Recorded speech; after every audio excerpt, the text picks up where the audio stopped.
Hi, my name is Margie O'Driscoll, and I'm the competition advisor for the Architecture at Zero competition. I'd like to welcome you here today for a very special conversation with three people who are sitting right now in Allensworth, California. The Architecture at Zero competition is sponsored by SDGE, SCE, SoCalGas, and PG&E, the four largest utilities in the state of California. And it's managed by AIA California. That's the American Institute of Architects, the largest association of architects in the state of California. We're so delighted you can join us, and we're so excited that you're considering and hopefully entering the Architecture at Zero competition. The competition this year takes place in the town of Allensworth, California, where we are asking entrants to design an innovation lab, and also for graduate students and professionals to design housing for farming students. The competition site is in the heart of California's Central Valley, and today we are so lucky to have three leaders from the community joining us. We have from the Allensworth Progessive Association, Kayode Kadara. Kayode, you want to wave? Okay, and Denise Kadara. And also the new director of the Innovation Lab and that part of the project, Jose Armando Munguia. So thank you, and welcome to all of you. I guess my first question to each of you is, can you tell me a little bit about yourselves and how you came to be involved with the Allensworth Progressive Association? Kayode, let's start with you. Well, it's a long journey. My mother-in-law moved to the community of Allensworth in 1979, and she ended up being the core advocate for improving the community at that time.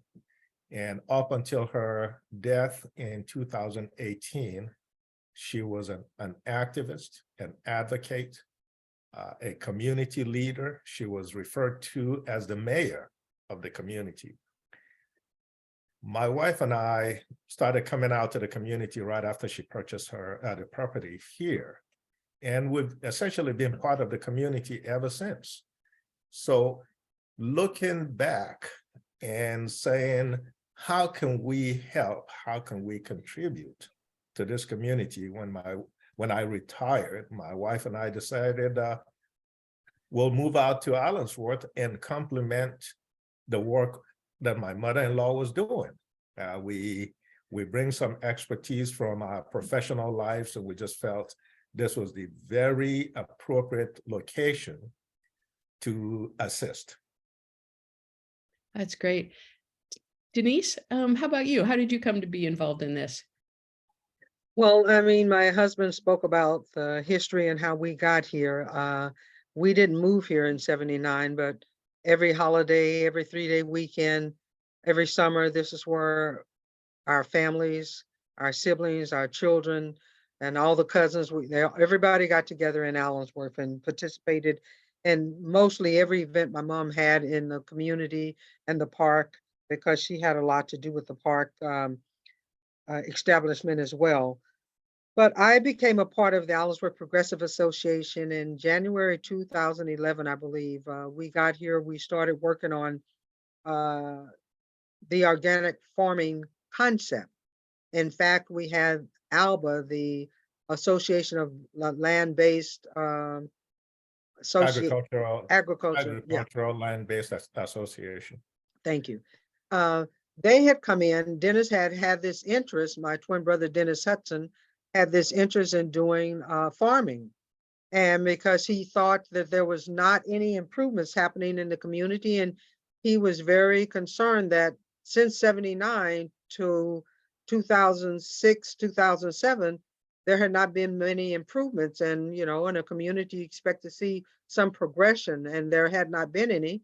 And so he came up with the idea of acquiring some land and generating an economic engine for the community. And so, you know, we had Alba come out once he started talking about organic farming.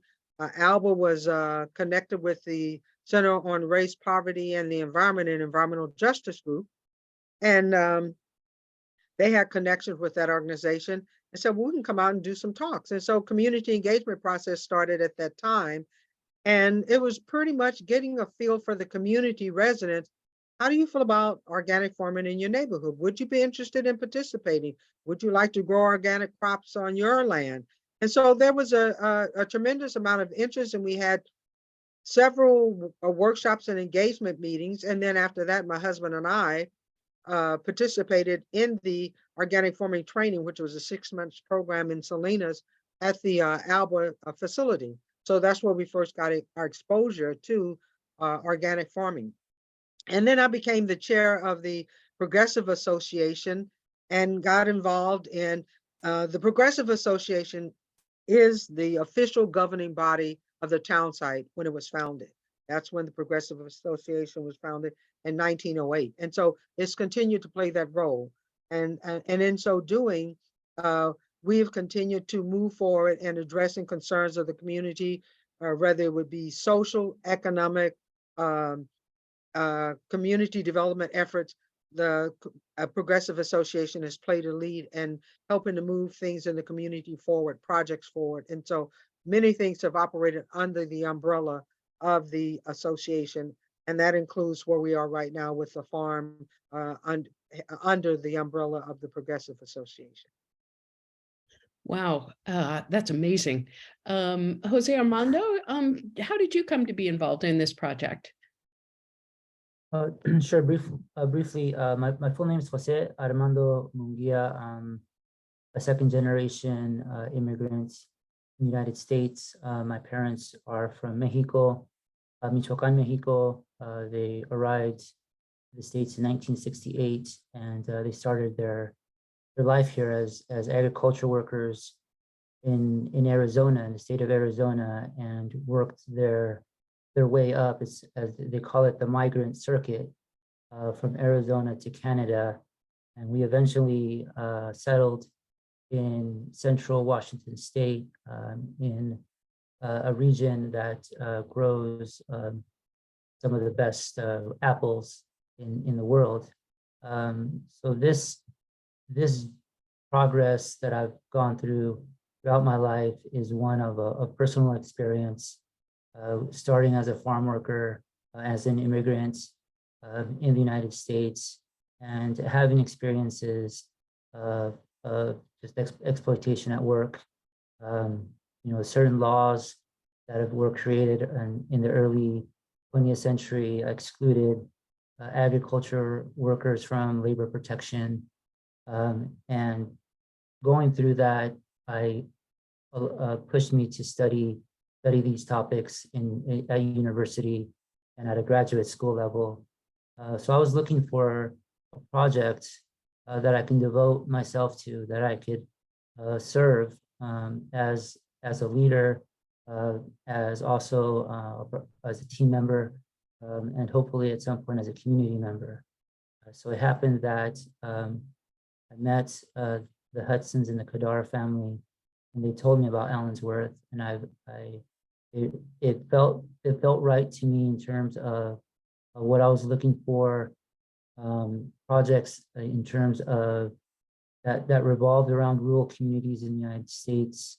What Allensworth is experiencing is not unique, sadly, in the United States, and also the social justice aspect of creating community through a regenerative agriculture practice really brought out the passion in me, and it became this mission-driven work that impacts me personally and also professionally.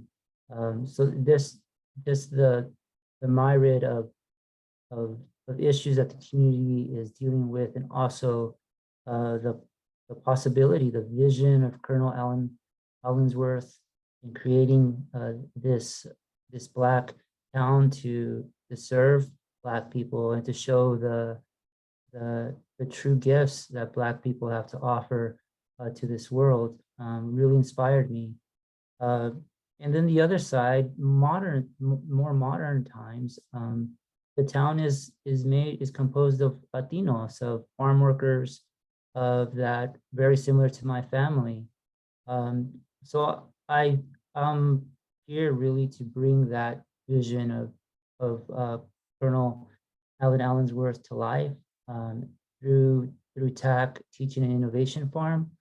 I feel that this is exactly how it's described to people, this economic engine that will provide a way for residents to either learn how to grow healthy food for themselves or become entrepreneurial farmers in some form of agriculture profession.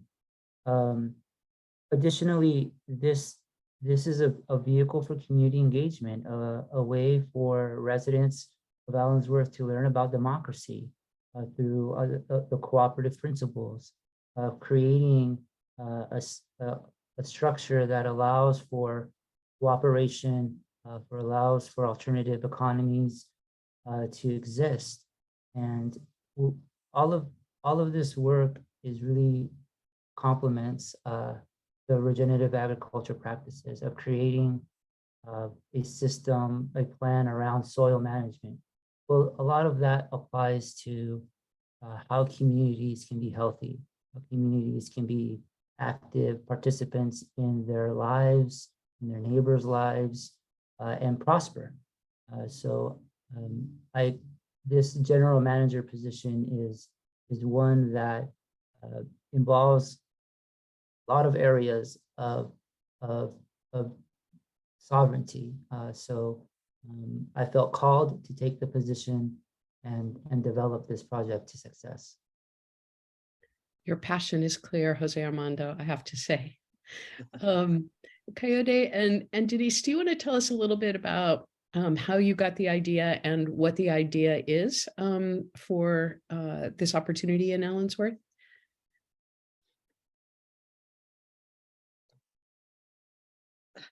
Pardon me? Would you like to tell us a No, little I heard you. Oh, My husband, so I guess he wanted me to go first. Is that what it was? Okay, no problem.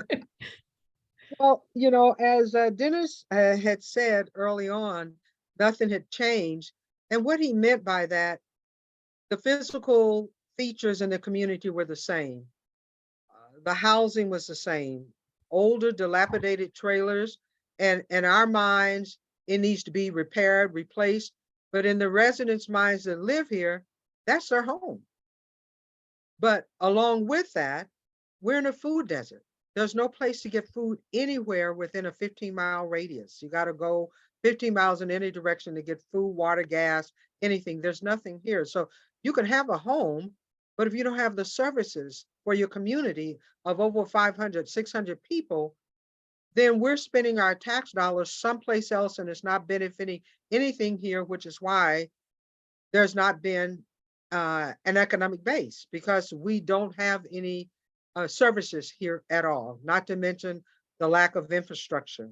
And those things drove Dennis to say he has to do something. So when he did the acquisition, buying the land, then they started talking about the whole farming concept. And so when they started talking about it, we were in the Bay Area and it's like, well, we need to be in the community where you're talking about a plan or planning to do something. And that's when we packed up and moved here. And why we thought it was so important is that we saw the work my mom did in Allensworth from the 1979 until her passing in 2018. When she moved here, the population was like 50% African-American, 50% Latino.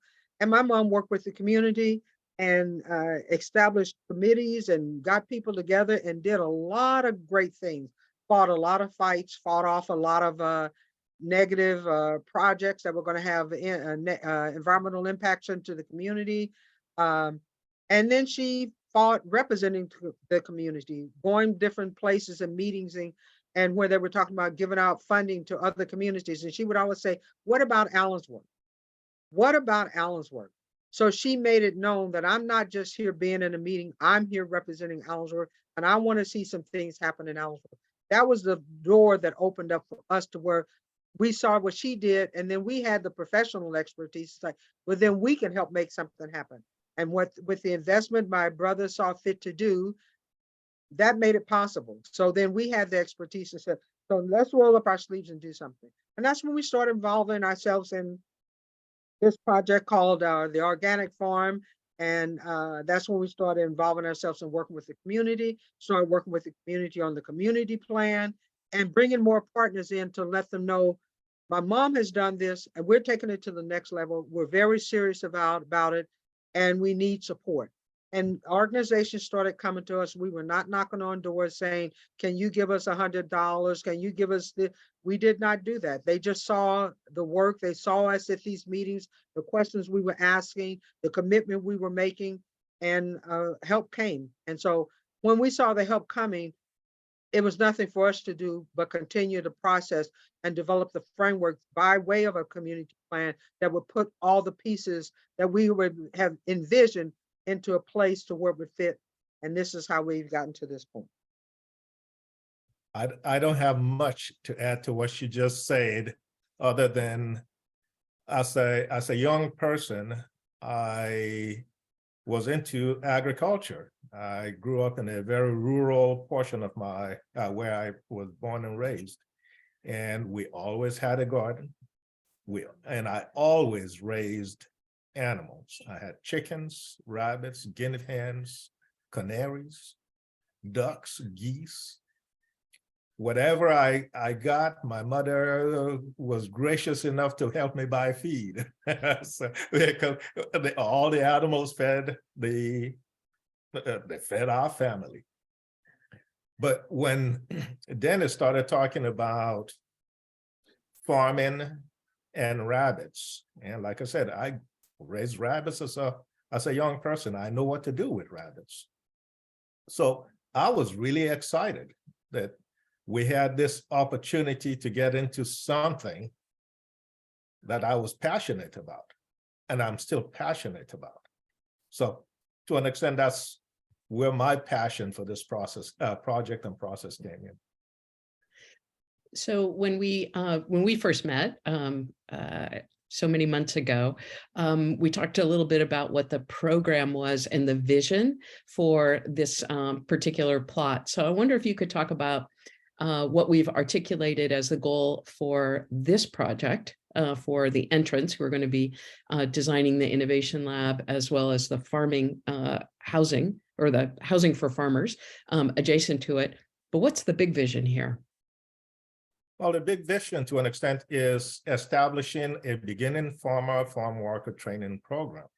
We try to model something after the Alba process in Salinas, where we train beginning farmers, farm workers, or people that have been farmers for a long time that now want to learn organic farming, regenerative farming techniques.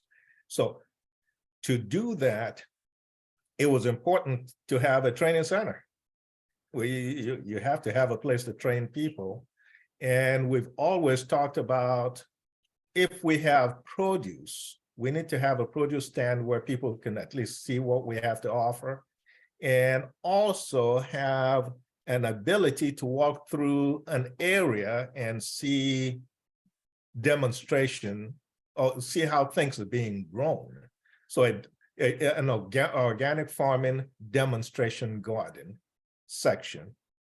But overall, it was important to establish this training center as part of the overall economic development process for the community.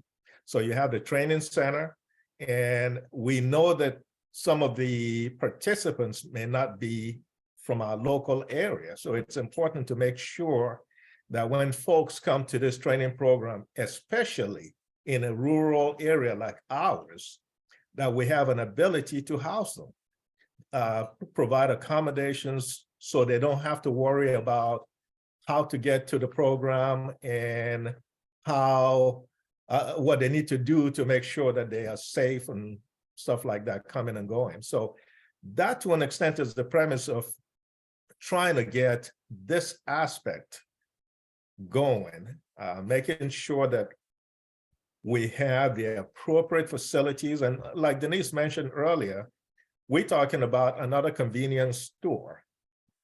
at this location, a convenience store as part of the conference training center, lounges. We're looking forward to a facility or a complex that really enhances the environment and where we are in today's world. If you will, it would be called like a agri conference center complex. So you can not only have your classes, but conference facilities, meeting rooms, a commercial kitchen to where we can actually have a mini restaurant. We can do cooking demonstrations of many of the vegetables that we're growing and all of that. So when people come, it's a complete facility of services and an attraction that will draw the kids. I mean, I'm hoping that we can even have a little small petting zoo for the little kids there that will want to be a part of it. But, you know, from when the students aren't there in the taking classes, it's also guest housing for visitors that come into town. So if you think about what you've heard us say, then we're bringing in an economy into the community and a tax base that was not there, that has not been here since the 1910, 1920s, when this was a thriving town site, which is what we are embarking upon again, to revitalize it to where we are an independent community that has its own services and tax base like any other community. You're building a destination. Yes, You're really an building a attractive destination for visitors. Agritourism, ecotourism, history, culture, all of that. We have a treasure in our backyard, from the park to Atwell Island, the restored wetlands from the Tulare Lake. And none of these sources have been tapped into. The county didn't tap into it, but we see the Colonel's vision from then to 1908 to now. And that's what we're embarking upon, to revitalize this town site with this population to where it is self-serving, its community needs, and that of the public that comes to visit us. It's so ambitious, but it is so in keeping with the Colonel's original vision. And I wonder if you could just talk a little bit about how the Colonel came to found the town of Allensworth.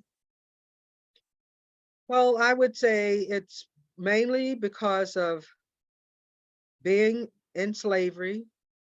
And after he would join the military and saw his way for freedom, and when that happened, he moved west because Colonel Allensworth and many of his pioneer friends saw a need to establish a place where the African Americans could be free from all the Jim Crow South and the racism. These people, we're talking about educated people. Allensworth was an educated community, a middle-class educated community back in the day, if you will.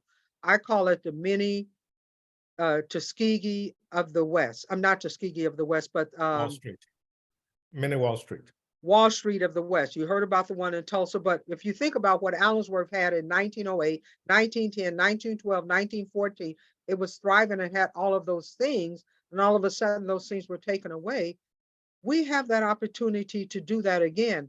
And so many, the Colonel, he saw that opportunity.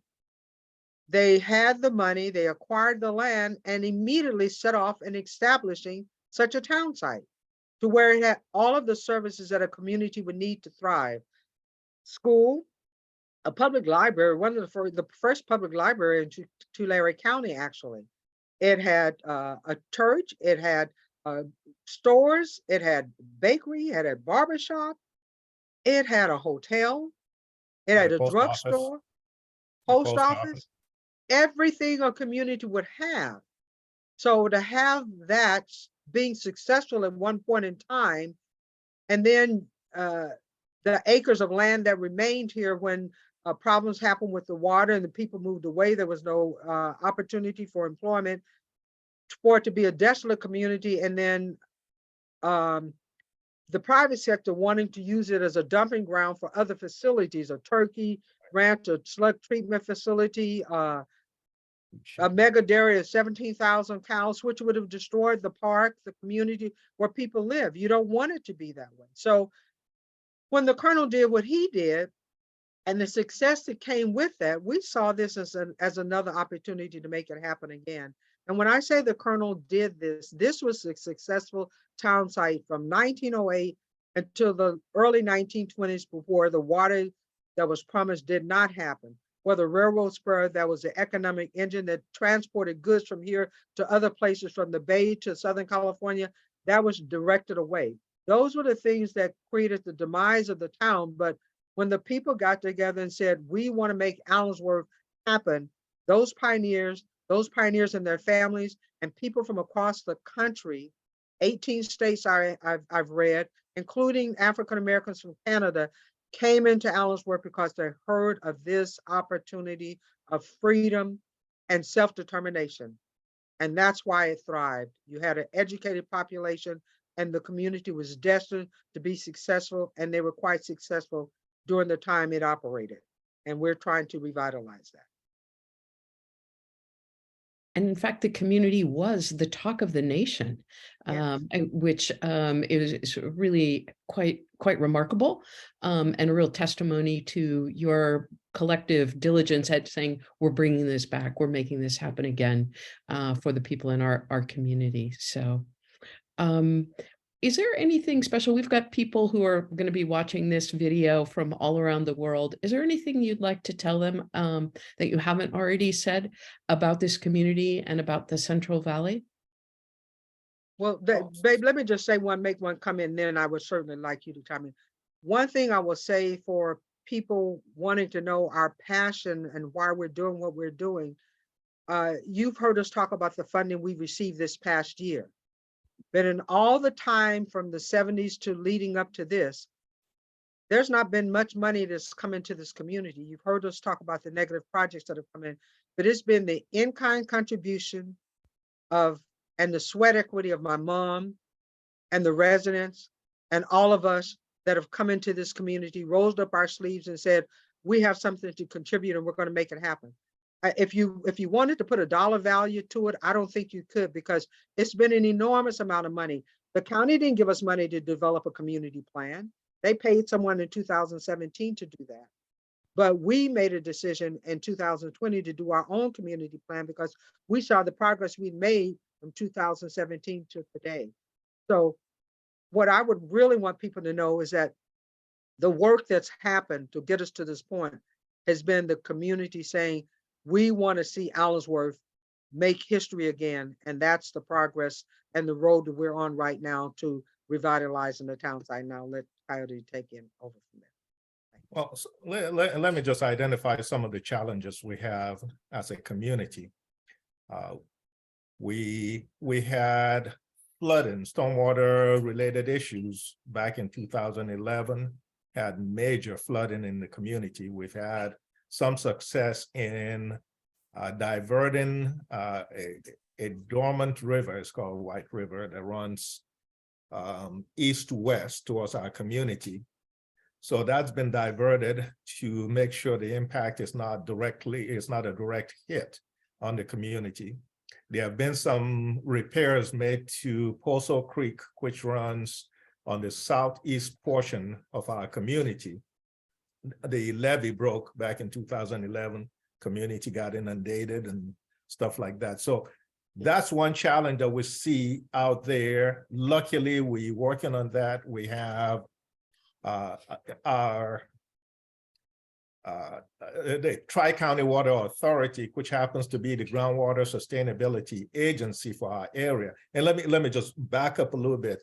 A groundwater sustainability agency is a requirement of the Sustainable Groundwater Management Act that California passed in 2015.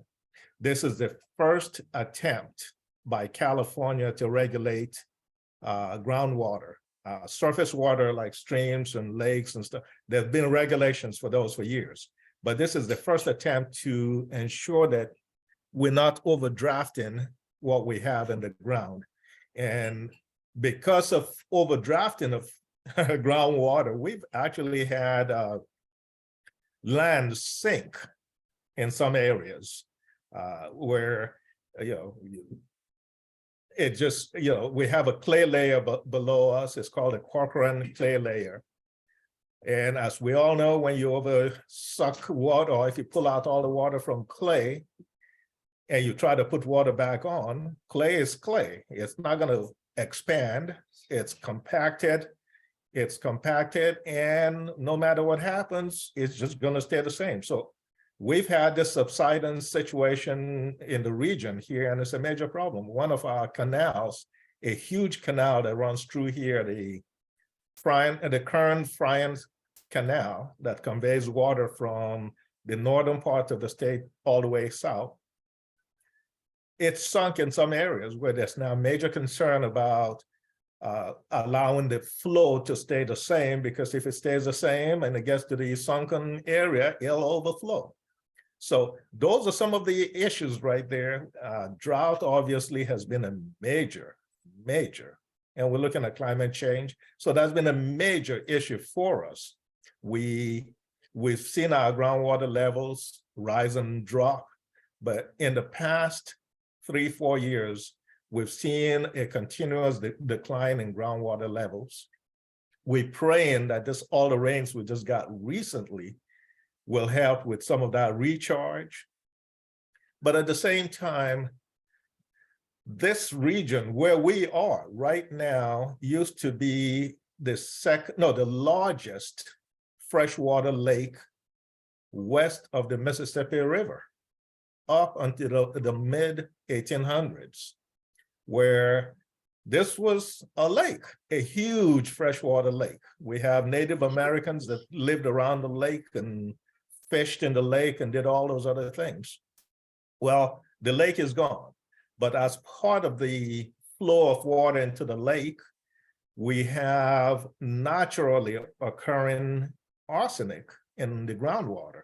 So when we extract water from the ground, we're seeing some significantly high levels of arsenic.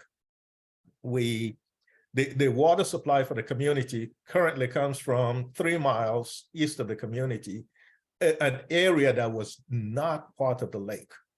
And we're seeing levels of arsenic 14 parts per billion and below. From 2 wells, when we blend it, it's within 10 parts per billion or lower. 10 parts per billion is the maximum contaminant level established by state and federal governments for us for drinking water. Within the community itself, we've seen up to 300 parts per billion of arsenic in groundwater. So we are working with the Gadgill lab at UC Berkeley right now. Dr. Gadgill at the lab came up with technology to remove arsenic from groundwater, and we think this is very, very promising. So that's one aspect. We have this issue with infrastructure. Water, conveyance and distribution of water, we kind of have that under control to an extent, but we lack capacity.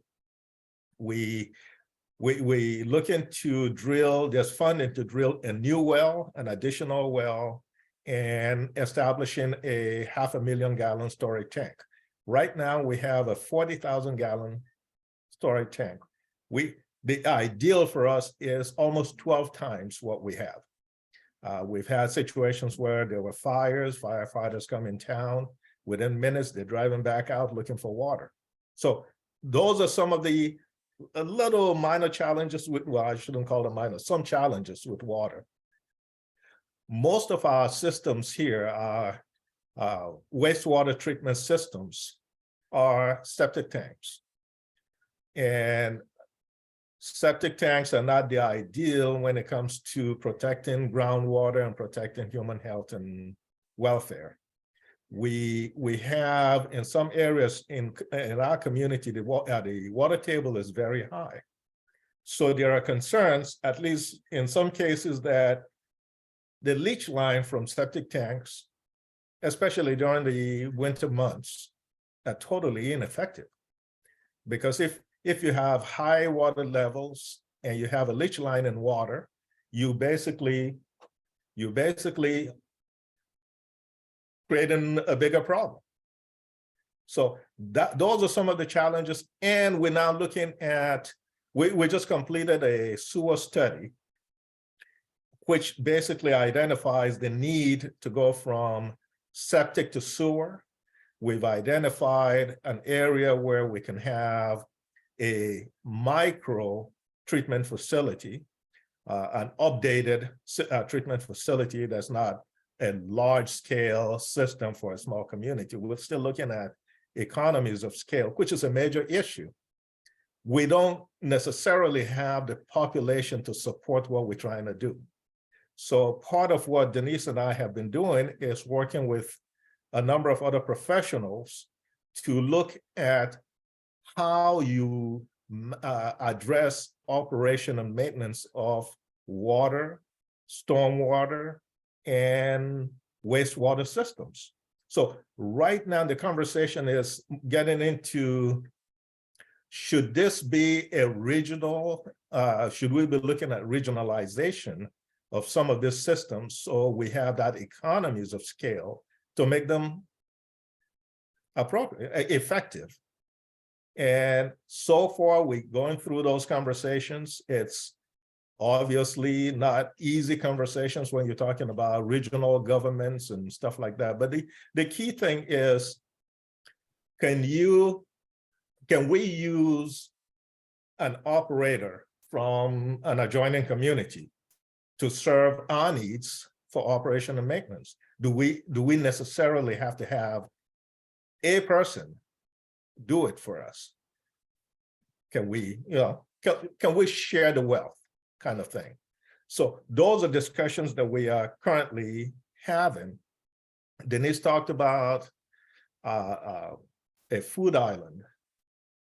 Nothing in sight. You need to buy groceries or whatever. You have to drive 15 miles each way to the nearest community.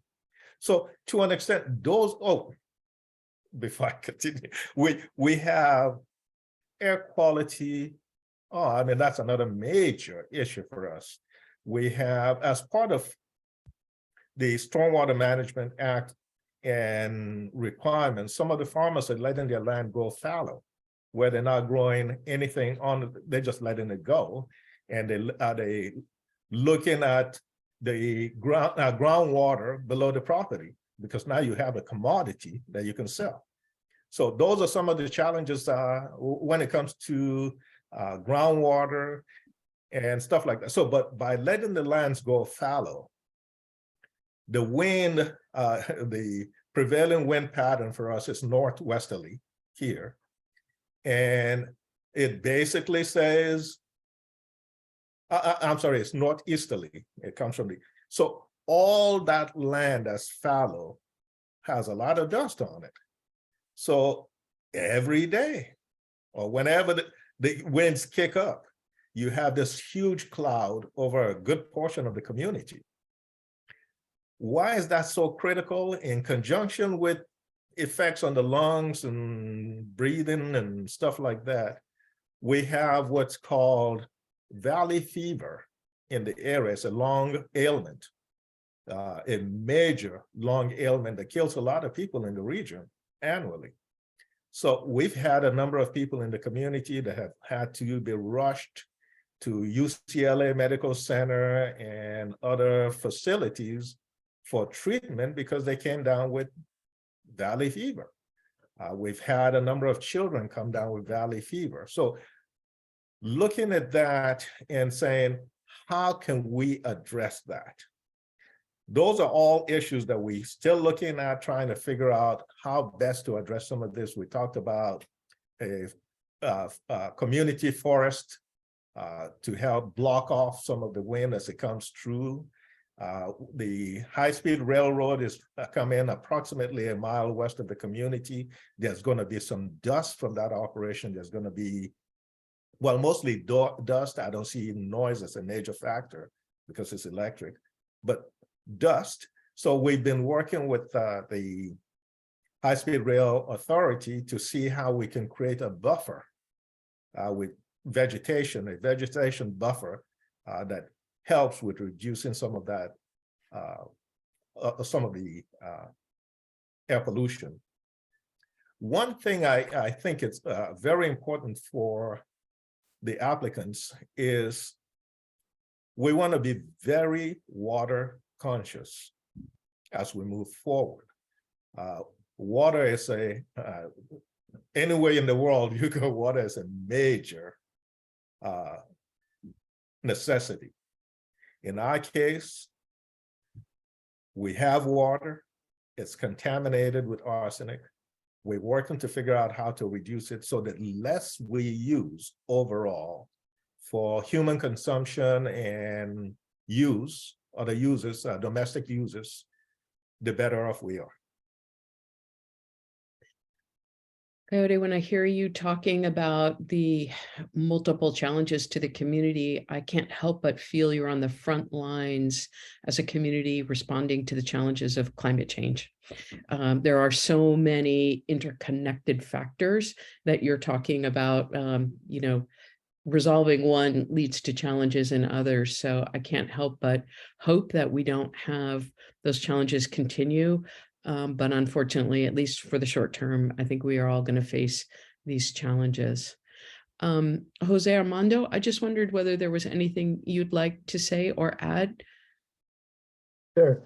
I think we're building a pilot, a community that will serve as a model for other rural communities across the United States of America and potentially other parts of the world. So with that, we're recognizing that there may be impacts in our community of climate refugees due to the extreme weather. How do we look at those problems and adjust ourselves and our economies to be in compliance with those opportunities? What are ways for us to live with this land in a manner that it is congruent with the environment? So we're looking at these changes that are occurring in Allensworth and abroad, and designing our community around that for us to be a modern and vibrant 21st century community in rural California. So that said, we means that our population currently, there's 600,000 farm workers at the low end, and during the high peak season of agriculture harvest, there's close to 1 million farm workers. So how do we allow them to become more than that?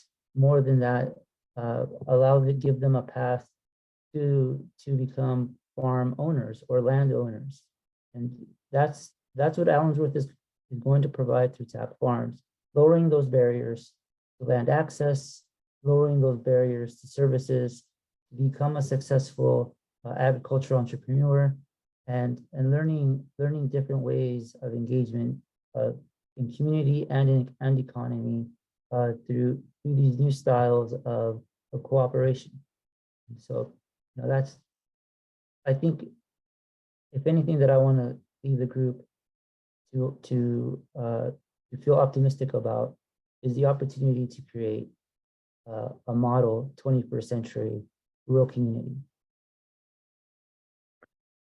That was so beautiful. Thank you so much. I think in all my conversations with each of you, I've felt such hope and optimism.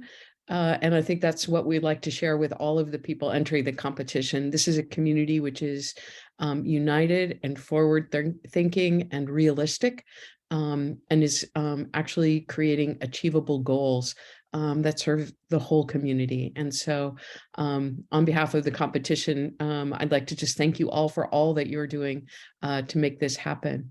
And I guess I'd just like to close by asking whether there was anything I didn't ask that you'd like to share with the competition entrants.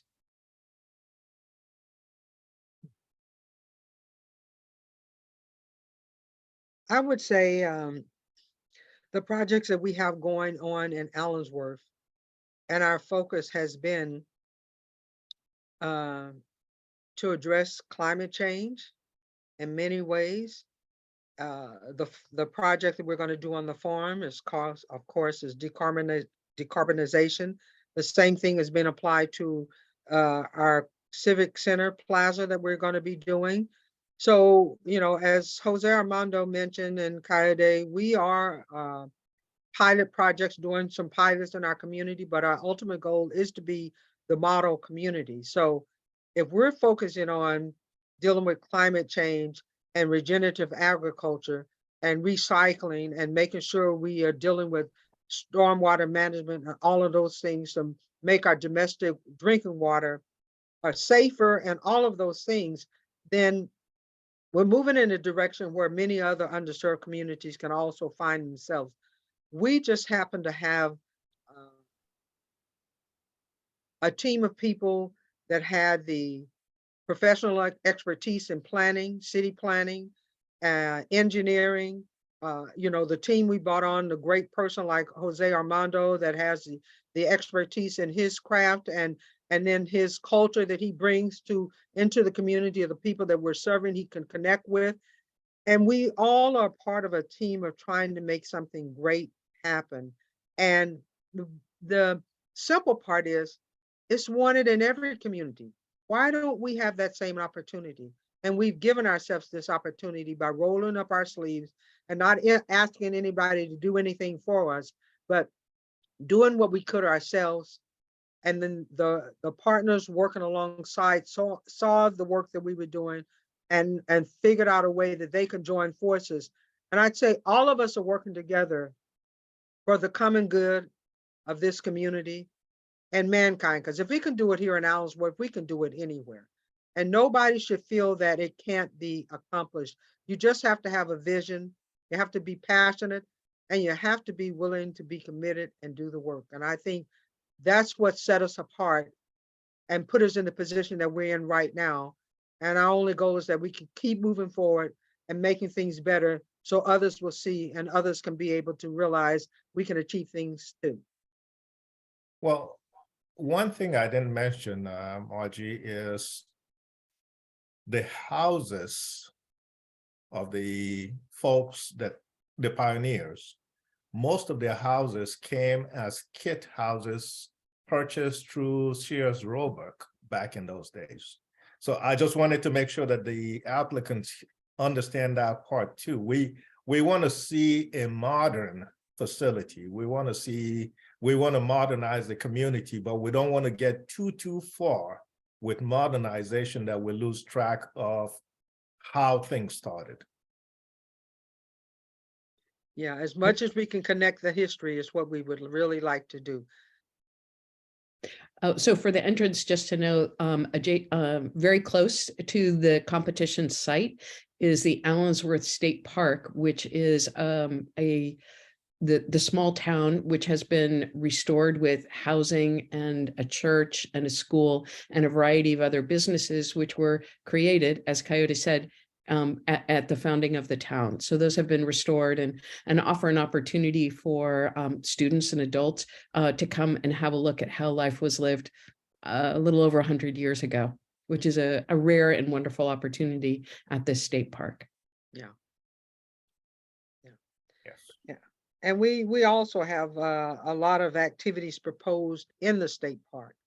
So as the students are working on their designs, to have in the back of their mind, it all connects with the original town site, the commercial district that became the state park, and with the living community. So we're trying to connect the history to the living community. When people come into the state park and celebrate or go on their tours or participate in events they have in the park, they have no clue that right directly south of them, 600 people live in the town, because they don't see any signs of, McDonald's or a gas station. They don't see anything. They just go straight into the park and that's it. But if they were able to come into the town site and purchase water or sit down and have a burger or a cup of coffee or see some art or see a cooking demonstration or purchase some crops that are grown or walk and meander through a beautiful site that's on display for them, then they're connecting with something the community, the ecology, and it's a connection to all of that. And so that's what we're hoping to bring out all the treasures that we have here, where people can really experience it and then benefit. And the county will, and the region will benefit as well, because we're generating an economy and tax base that has not been in this area for some time. Well, I'm afraid that this concludes our time together, but I can't thank the three of you enough for your vision, your resilience, and all the hard work that has gotten you to this moment now. On behalf of the Architecture at Zero competition, we can't wait to see what entrants are going to develop in terms of design solutions for you that will help bring the community to the next point. So I thank you all for your participation in this, and we really look forward to student entries. The deadline is in mid-June, so make sure to register soon for those of you who are applicants. Again, our thanks to our sponsors, SCE, SDGE, SoCal Gas, and PG&E, and of course, the competition creator, AIA California. Thank you all for your time, and we can't wait to see what you come up with. Thank you. So much. Thank you.